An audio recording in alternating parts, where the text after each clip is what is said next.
Assalamualaikum warahmatullahi wabarakatuh. Waalaikumsalam warahmatullahi wabarakatuh. Oke, hari ini gimana kabarnya? Baik. Baik, oke. Ada yang nggak masuk dari ini? Tidak ada. Masuk semua ya, oke. Nah, jadi ada yang tahu nggak kita hari ini belajar apa? Proses penyerapan air dan nutrisi pada tumbuhan. Ya, bener banget. Hari ini kita bakal belajar proses penyerapan air dan nutrisi pada tumbuhan. Tujuan pembelajaran kita hari ini adalah untuk mengidentifikasi proses kapilaritas dalam proses pengangkutan air dan nutrisi pada tumbuhan. Lalu, yang kedua untuk menjelaskan proses pengangkutan air dan nutrisi pada tumbuhan. Yang ketiga untuk melaksanakan percobaan sederhana tentang kapilaritas. Dan yang terakhir, tujuan pembelajaran kita untuk menjelaskan hasil percobaan dan menyebutkannya dengan konsep kapilaritas.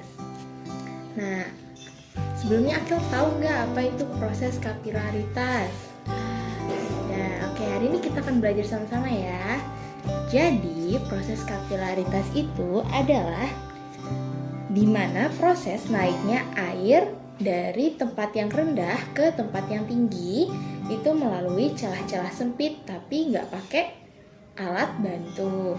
Nah, di sini pada proses pada tumbuhan itu yang pertama air diserap dulu nih sama akar. Akar itu kayak kakinya pohon, dia akan mencari sumber dari air dan nutrisi pada tumbuhan. Lalu air ini menyedot zat makanan dari dalam tanah lalu mengalirkannya ke seluruh bagian pohon. Nah, di dalam proses naiknya air dari tanah tadi ke atas bagian tumbuhan itu namanya proses kapilaritas. Nah, proses kapilaritas tadi adalah kemampuan air untuk naik ke tempat yang sempit melalui celah-celah yang ada di dalam pohon. Nah, tapi naiknya air ini nggak pakai alat bantu, jadi dia bisa naik sendiri. Kenapa ya air itu bisa naik? Kira-kira kenapa? Enggak tahu. Oke, kita belajar ya. Jadi air itu bisa naik ke atas bagian tumbuhan itu melalui dua gaya. Ada namanya gaya adesi dan juga ada namanya kohesi. Nah, adesi ini adalah gaya yang dimana air itu nempel nih sama permukaannya benda. Nah, kalau misalkan kohesi, airnya itu saling tarik-menarik antara molekul air supaya bisa sama-sama naik. Contohnya nih dari akar ke batang, dia pakai gaya adesi dan kohesi. Jadi airnya tuh nempel dulu nih di dalam akar. Baru nanti air itu naik ke atas batang melalui gaya kohesi. Nah, kapilaritas pada tumbuhan itu seperti misalnya nih tumbuhan itu kan nggak punya jantung seperti manusia yang bisa memompa darah. Nah, tapi dia tuh bisa bawa air ke seluruh bagian tubuhnya dengan adanya proses kapilaritas dan transpirasi. Nah, seperti ini nih contohnya. Jadi yang pertama prosesnya itu adalah air itu menyerap dulu nih semua air di dalam tanah dan juga zat makanan atau nutrisi yang diperlukan ke tumbuhan.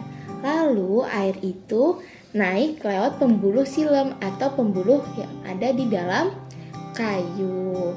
Terus itu biasanya pembuluh xilem ini ada di batang. Lalu air itu masuk ke dalam akar. Sebelumnya air itu masuk ke dalam akar melalui proses osmosis yang dimana perpindahan air dari dalam tanah ke dalam sel akar. Jadi diproses dulu nih sama namanya osmosis, barulah dia masuk ke pembuluh kayu. Lalu di daun itu dia melakukan penguapan air sehingga dia mengeluarkan gas lalu menarik air yang dari bawah nih ke atas. Tuh. Nah, kita akan coba nih untuk membuktikan adanya proses kapilaritas yang ada pada tubuh.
Oke, hari ini pelajaran apa yang bisa Akil ambil dari materi kita hari ini?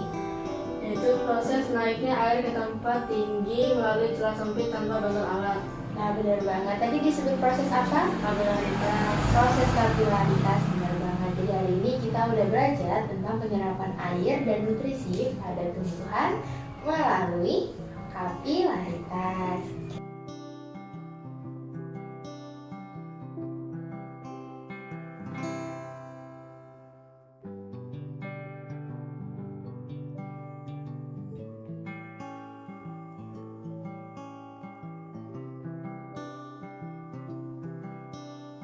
Oke, nah nanti di pertemuan selanjutnya kita akan membahas tentang zat. Oke, jadi hari ini itu saja dulu pertemuan kita hari ini. Ibu akhiri. Wassalamualaikum warahmatullahi wabarakatuh.